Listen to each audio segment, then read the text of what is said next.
I've been making Kerbal Space Program videos since the ancient times of 2015, and among the things I've done over the years, one of the most popular topics has always been constructing space stations and flying space shuttles. So today, let us combine the two and build my first ever space station in Kerbal Space Program 2, and of course use a space shuttle in the process. Hopefully it'll go a little bit better than the first time I tried making a space shuttle in this game, since on that occasion I encountered a glitch that prevented me from deploying the payload.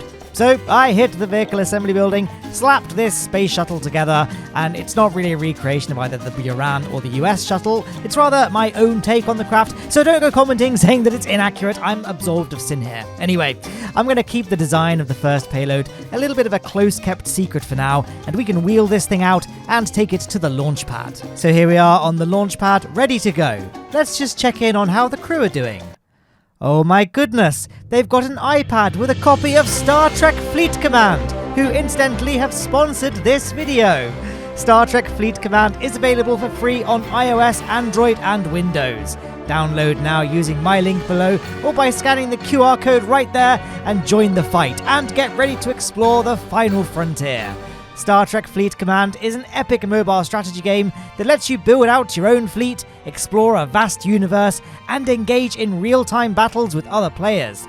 And I feel like this is a genre of game right up there for the Kerbals, and of course for this audience. The game features an extensive roster of Star Trek characters, ships, and locations, fully immersing you in the Star Trek universe. Whether you're a fan of the original series, Next Gen, or any of the others, there's something for everyone in Star Trek Fleet Command. So what are you waiting for? Download Star Trek Fleet Command today from my link below or by scanning that QR code, join the ranks of Starfleet, and start pursuing your goals of expanding territory, exterminating rivals, and exploring strange new worlds. Thanks again to Star Trek Fleet Command for sponsoring this video.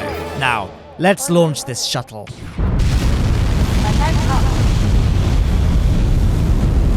Ain't it a beautiful sight to see it soaring off the launch pad just there? And yeah, I know I said this isn't a recreation of the NASA shuttle. You know I gotta have the big external fuel tank painted orange because orange is just the best colour for space shuttles. Maybe I should try and mix things up a bit, like do like another space shuttle video with a green external fuel tank and a blue external fuel tank, and I don't know, this seemed like a wild idea in my head. It actually sounds pretty mundane, doesn't it?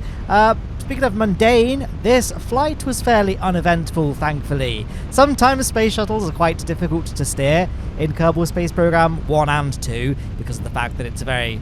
I mean, look at it, right? There's so many different engines and different thrust vectors and, you know, the mass is shifting and they can be quite unwieldy things to fly. But this one worked pretty well, so I'm quite happy with how it turned out.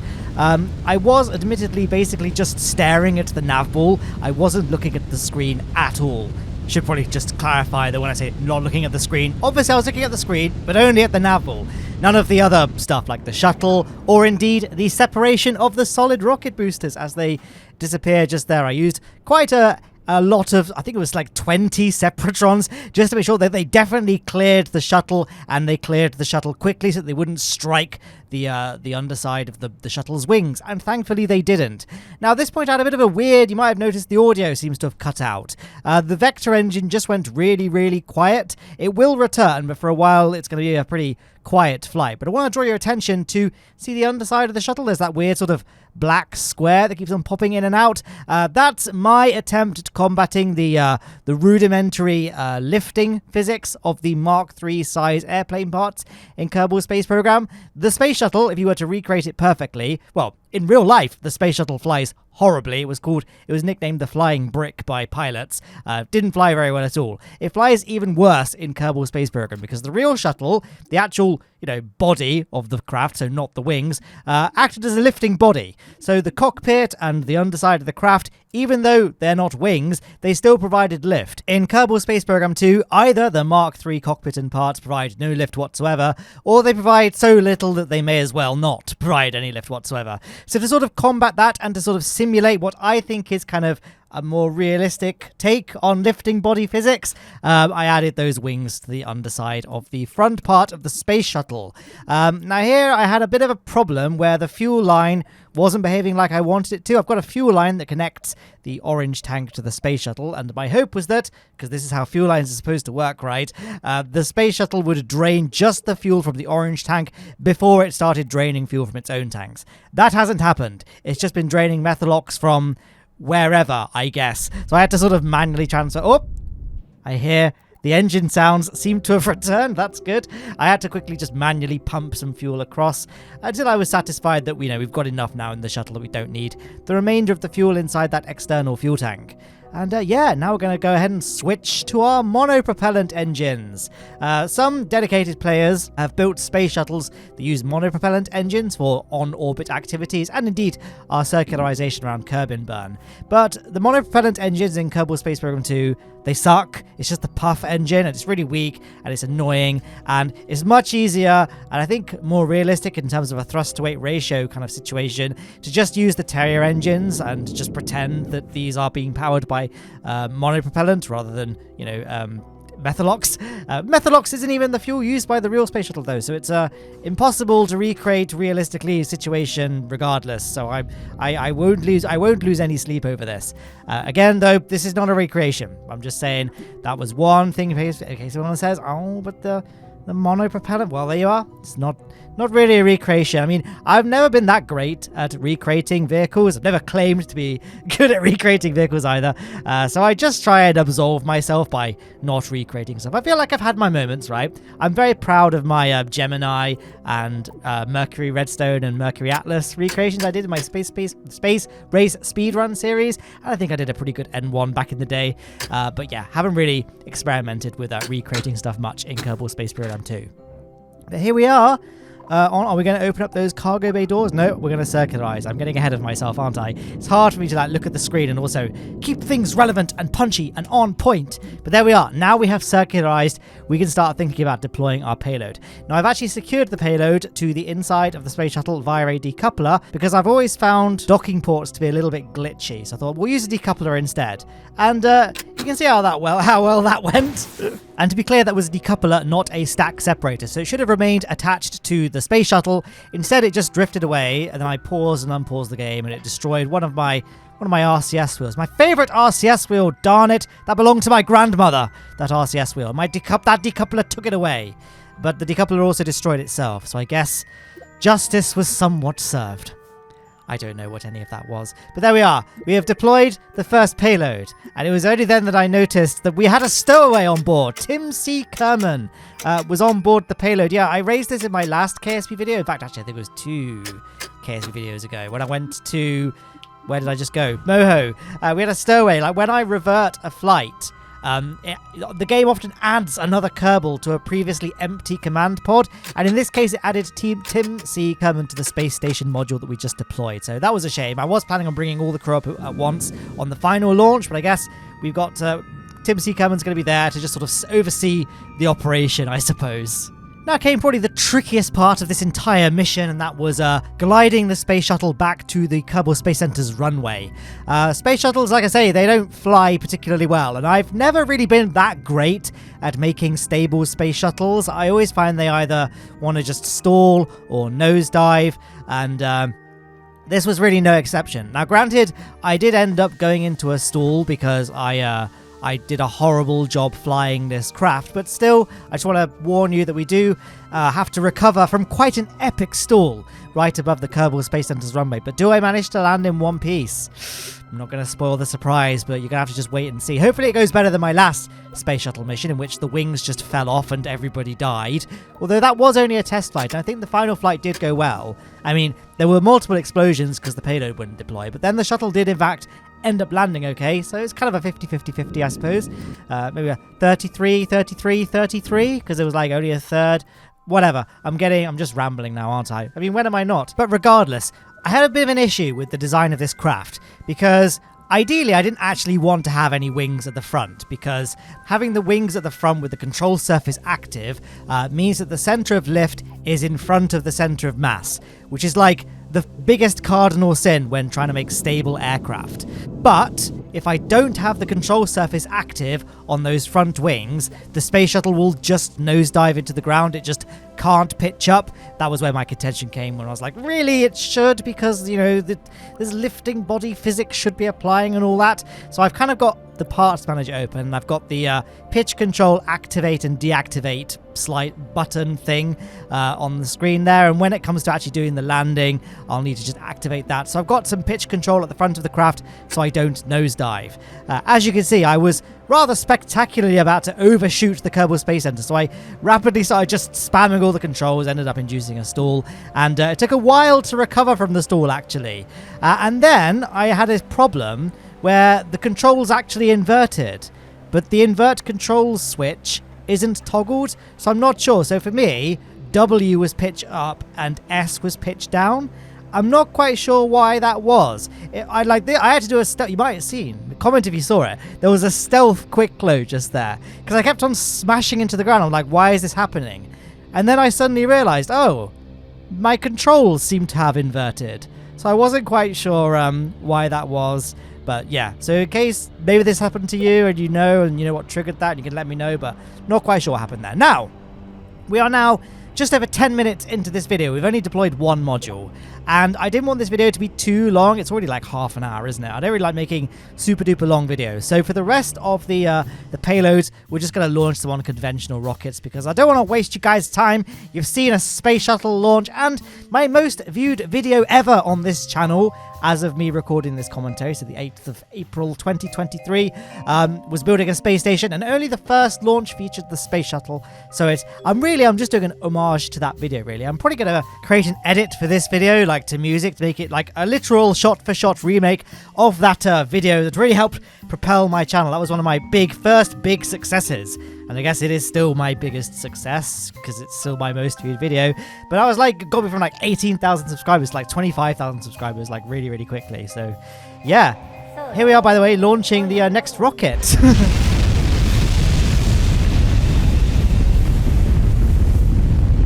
I still gotta be a bit quiet listening to that launch sound effect. Mwah, the sound design, I've said this now ad nauseum, but it's great. Anyway, speaking of sound, I guess, if you want to check out that music video edit of this video from the link in the description, then, bit of a wobbly rocket here. I had to cut the throttle just to try and keep things on course. Yeah, this was an incredibly bendy machine, this thing. Yeah, I've delayed it. I've interrupted myself once again, but yeah, if you want to check out the music video edit of this video, then click the link in the description. This isn't financially motivated. It will get copyright claimed straight away, because I don't own the rights to the music, so all the music will be going to the record label of Two Steps from Hell, the people that made the music. So yeah, you're welcome, guys. 2 Steps from Hell, if you're watching this video. But you guys can check that out if you want. I'll be editing that video and making it just for the fun of it, really, and for the nostalgia, I suppose. But here we are. Yeah, we've ditched that very troublesome first stage. We can get to flying the upper stages. Now, what is this module? I guess if it wasn't obvious, this is a fuel depot. We've got the classic jumbo orange tank. That's going to be the fuel. We've also got a large monopropellant reserve as well. I just now realized I probably should have put some hydrogen fuel on this thing, right? That would have been sensible. Oh well, you live and learn, don't you? And there goes the second stage. Now we've got our final upper stage. It's got enough delta V to not only circularize and then get ourselves an encounter with the space station, but also has enough fuel to deorbit itself. Yes, I finally remembered to put a probe core on the lower stage so it can actually deorbit itself, not leave any debris in space, and it's got some parachutes so it can safely land as well. I did forget to detach that nose cone though. Like, the very top of the stack has a nose cone to protect the docking port. My plan was to stage that before I entered a circular orbit, but I just totally forgot to do that, and I only realized once I was actually about to do my docking with the space station. So yeah, I did leave some debris in space in the end, but I could destroy it from the tracking station, so my mind, it's at peace. And yeah, I've built a lot of space stations over the years, over my career, and I kind of have two kinds of space station. I have realistic sized space stations, like the one I'm building here, and like the more absurd sci-fi ones, like my ring stations, the big spaceport I built. In fact, the Life on Lathe space station was pretty big as well. I don't know, I like I think there are pros and cons to both. But for this video, for my first ever space station in Kerbal Space Program 2, I decided to go for a kind of more realistically sized station, and indeed more realistically sized launch vehicles. So all the launch vehicles I think in this video are fairly reasonable. I think the rocket that launches the solar array is probably a bit goofy because it's very long and thin, and the fairing is very, very tall, and it just looks a bit not very realistically proportioned. But I think other than that, obviously the Space Shuttle is a fairly realistic vehicle given that it was based, but not a recreation of a real vehicle. And this one I feel like is a fairly, believably proportioned rocket. I'm saying all of this whilst we're on the map screen, so we can't actually, there's no point of reference. But for getting like rendezvous and stuff, the map screen is, easier. And I think, the Kerbal Space Program 2 UI for getting a target intersect, it is growing on me. I didn't like it at first because I guess I was just used to the KSP1 intersect system. But I think, I'm liking this one. Maybe it's just like Stockholm Syndrome kicking in. What do you guys think? I think generally the community still seems to prefer the KSP1 UI over the KSP2 UI.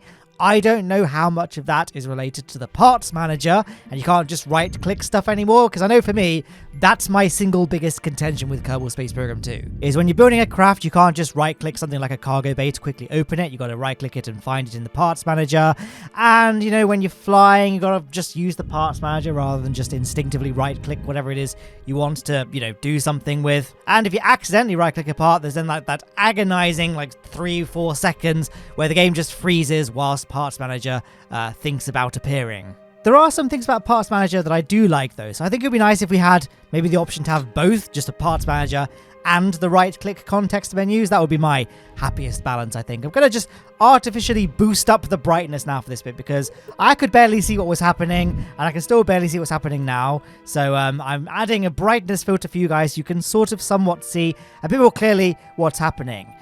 Also a negative because now you're going to see how horrible my docking is. In my defense, I could barely see the docking port I was aiming for. And I decided, I'm not going to use the Lowne lazy method because that would be unrealistic, or more unrealistic than normal in this specific situation. I don't want to have the space station do anything to make the docking easier. I want to do all of the docking with the craft that I'm controlling and docking to the station. And also because I feel like I'm probably a little bit out of practice with docking, in air quotes, normally. I probably should get some practice in, make sure I still definitely know how to do this. As it turns out, yeah, maybe some more practice would be good for me because I suck. But as you can see, I'm slowly but surely getting there. We're getting on a fairly good alignment right here. And there we are. Are we docked yet? I can't even tell. Yes, we are. We have docked because I've now time warped to the light side of the planet so we can get a good look at our station so far. L-shaped station so far. And then we can go ahead and decouple the engine stage and deorbit it safely down to the surface of the planet again. Wasn't without problems though, this. As you're about to see, am I going to switch to it in just a second? Oh, there we are. I set myself on a retrograde course. All good so far. I thought, yeah, this looks like a good place to start our deorbit burn. Throttled up, and as you can see, nothing happened. I thought, do we just deactivate and activate? Does that fix it? And then no comnet connection. And I'm like, I'm sorry. I feel like I should. I got a Communitron. I don't know if it's the right kind. I think it might just be the relay kind, not the direct communication kind of Communitron. But it's Communitron regardless. And also, I'm in low Kerbin orbit. I feel like it is reasonable for a probe of this size to be able to communicate with the ground. I mean, how big was Sputnik? I bet it was a lot... I know it was a lot smaller than this. So really, there's no excuse. I know, yes, Sputnik, there were ground stations, but there are ground stations in Kerbal Space Program. So I refuse to accept that this is an intended part of the gameplay, and also because I asked Nate Simpson about this, and he said, yeah, that is a bug. So yeah, I think it is a bit of a bug where probes just sometimes won't communicate with Kerbin, even when they're in low Kerbin orbit, and they should in theory be able to. So I had absolutely zero guilt in disabling the difficulty option that requires comnet connections to be active in order to control a probe, because I feel like this isn't really my fault. At the end of the day, this isn't even an essential part of the mission. It's just here to sort of appease the solar bears and all that stuff and help the environment, not leave debris in space, etc, etc. And I also failed on that count anyway because I left the nose cone floating around up there. I'll delete it at some point in the tracking station, but I don't know. I know it's there, really. Forever reminding me of my shortcomings as a pilot. Got real sad real fast, didn't it? Speaking of things that got sad, the engines just didn't fire up. for some reason. And that's going to be a recurring theme throughout this video, which you'll see as we do the following launches. But we haven't done the following launch yet because we haven't even built the rocket. Let's go ahead and do that. So this is the rocket I mentioned earlier in this video, the really tall, skinny one. This is just going to be launching the solar panel array. So the payload is fairly simple. You can see me building it here. It's just 3 truss structure pieces with some monopropellant tanks at either end to provide fuel for maneuvering it to the docking port. We've got the docking port itself and a probe core and some batteries, I think, and that's basically it. That's the whole thing. And then I just had to build some sort of rocket underneath to just carry this thing to space. I mean, that's what a rocket is, right? I don't know why I needed to clarify that. But yeah, as you can see, I decided to entomb the payload inside a payload fairing. I thought, yes, the last time I tried using fairings in a different video, it didn't really work. The fairings didn't really separate properly, and then they ended up just suddenly dropping straight down to the surface of Kerbin rather unrealistically. So I thought, let's just try again. Hopefully it works better. And here we are, about to launch.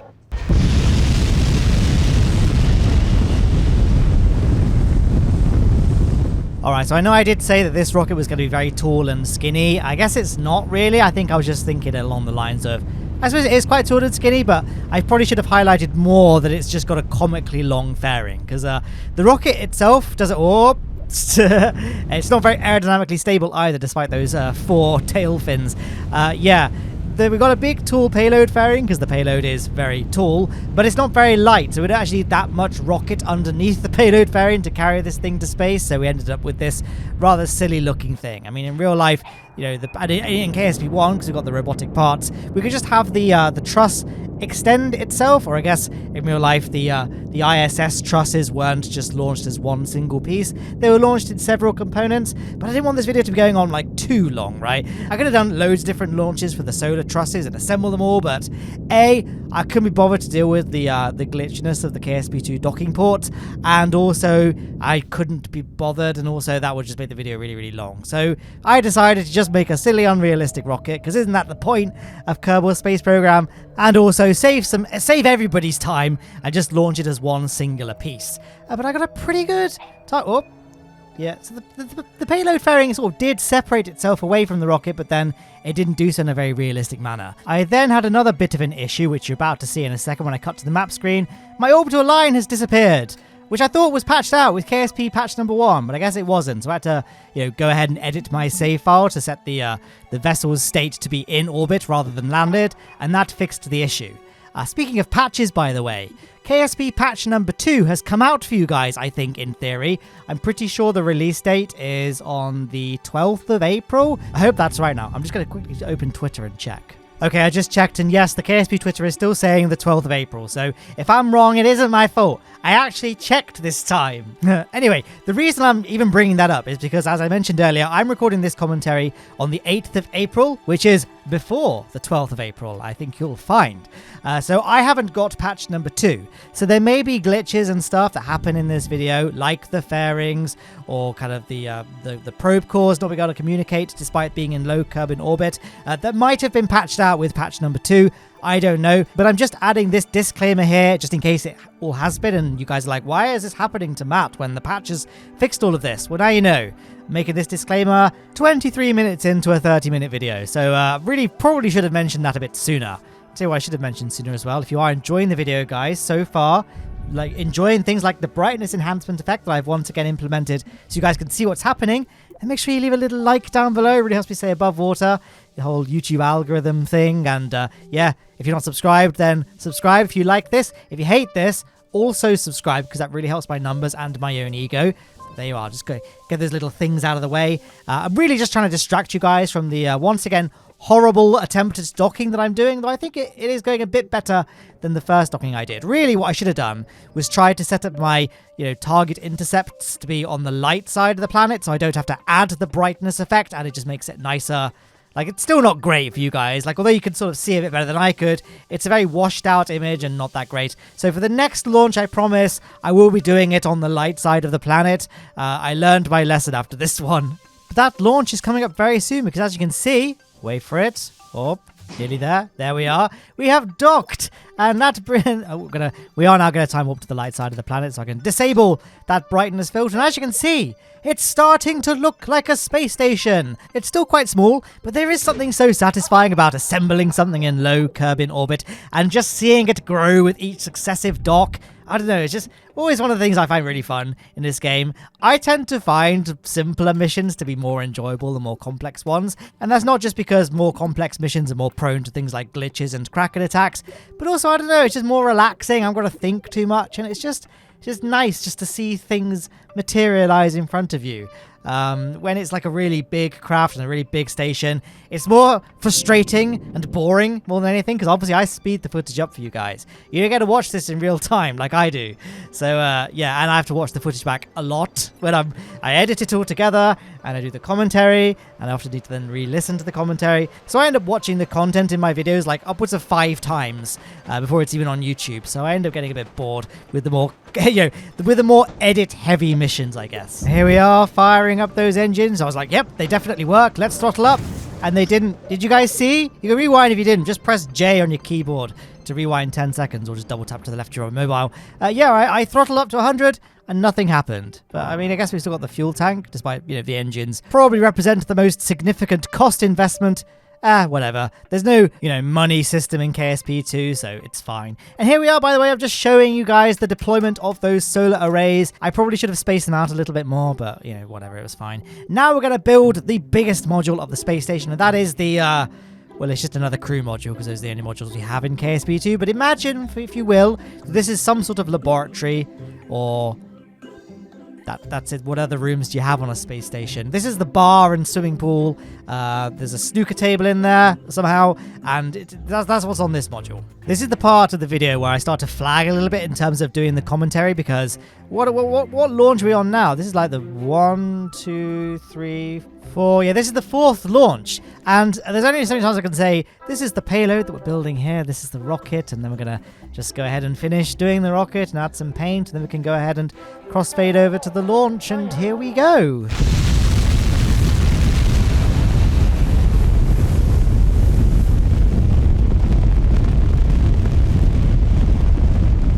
I didn't show the rest of the build. Like, it was basically done. I added some winglets to the bottom and changed some of the colors, and all a bit tedious to watch. So I just cross-faded over to the launch, and then here we are. Yeah, this was another very flip-happy rocket. I initially didn't put tail fins on it, and that didn't go very well. I then added just smaller tail fins, and that also caused the thing to flip out. So I just made the wingspan a bit bigger, and then we launched once again.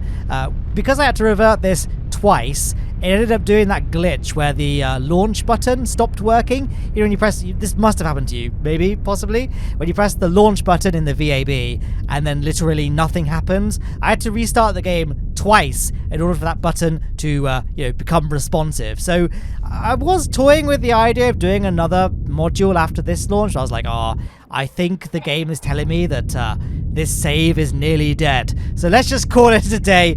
This could be the final launch. And I think this is kind of a good length. Like, I think half an hour is a good sweet spot of a longer video, but not too long. Like, not obnoxiously long. Like, I heard today that Martin Scorsese has got another film coming out, and it's over 4 hours long, or apparently maybe it's just, I can't remember what the headline was. I only read the headline. I'm a Redditor. What can I say? But yeah, it's like 4 hours long, and I'm like, I'm sorry, that's just too long. I don't care. I mean, it's Martin Scorsese, so it's going to be a masterpiece. But I don't know, The Irishman was brilliant, but all I remember was just like how long it was. Like, it was such a long film. But then on the flip side, like Wolf of Wall Street was 3 hours long. I could have sworn that was like a 90-minute long film, because the pacing was so good. And I think maybe if anyone can pull it off, it's Martin Scorsese.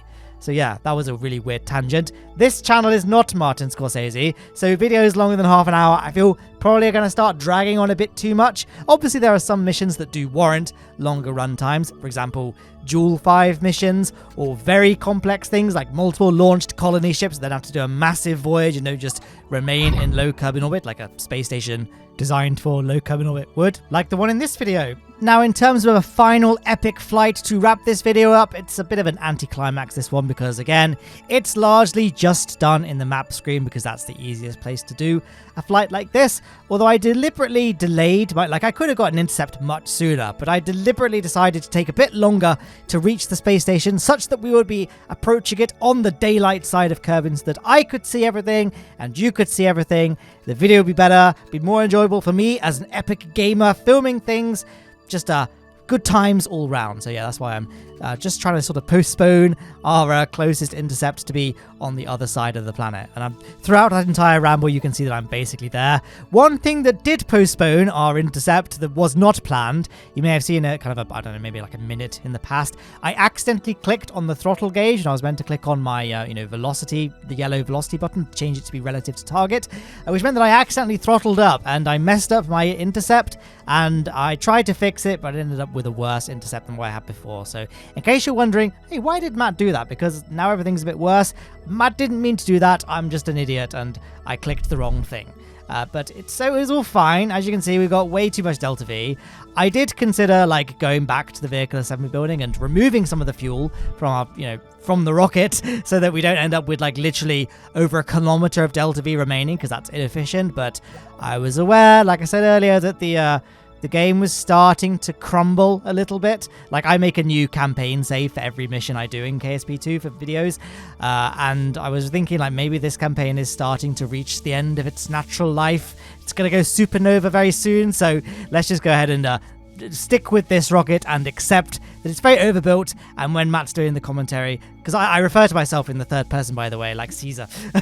When I'm doing the commentary, I can just explain that, yeah, this is why and that's the reason. And now I've just done that, so I've got that bit out of the way. And I've successfully distracted you all from another horrible docking. But we docked nonetheless, did we not? So I'm not going to take it as a major loss. Speaking of losses, though, every time I've tried recovering a rocket stage so far, I've lost the engines, which, as I've said, probably the most valuable asset when recovering a rocket stage. I thought, let's try and splash down in the ocean. But I did see that was above the KSC, so I was like, let's try and splash down in the ocean just next to the KSC. So it's given like the ultimate finish. And then I decided far too late, hey, what about the lakes by the launch pads? But at that point, it was too late. I hadn't really planned that properly, and then I ran out of fuel. So that's why I suddenly did that weird little maneuver with the stage. But I guess it kind of served a purpose, because by draining all of the fuel, we ended up with a much lighter payload. It would have been better to use that fuel for the final splashdown, but given the fact that clearly, the firing of rocket engines for these stages is not very reliable, I thought it'd be better to just rely on the parachutes. And as you can see, the parachutes did a fine job. And I hope that perhaps you'll think that I did a fine job with the assembly of this space station. We're going to do a little fly around tour with Tim C. Kerman, the stowaway, sort of get him through the solar panels in a very, NASA would definitely do this when they got astronauts on EVA. And there we are. We can get him inside the cupola module. It's a shame that it doesn't have any transparent glass, because that would have been a great little shot to finish the video on. Tim C. Kerman looking out into the cosmos from his observatory. In fact, none of the major modules have transparent glass, just one little command pod that doesn't really have that many great views. But yeah, there he is getting on board. But there we are. That's the space station. That pretty much wraps this video up. But I got to give a massive thank you once again to Star Trek Fleet Command for sponsoring this video. It's available for free on iOS, Android, and Windows. Download it using my link below, or by scanning the QR code and join the fight. Both sponsors of this channel, and of course Patreon and channel members, help make all of this content possible. Speaking of Patreon and channel members, their names are now on the screen. Thank you all for your generous support. You can join their ranks and see your name in lights following the links below. But yeah, there are 2 other videos on screen that YouTube thinks you'll like. Hopefully they're both good picks. In fact, actually, perhaps I might make one of them the original space station video that I made that got loads of views, so you guys can see that as a little piece of MacLeod history if you've not seen it already. Anyway, I've run out of time, so thanks for watching and goodbye.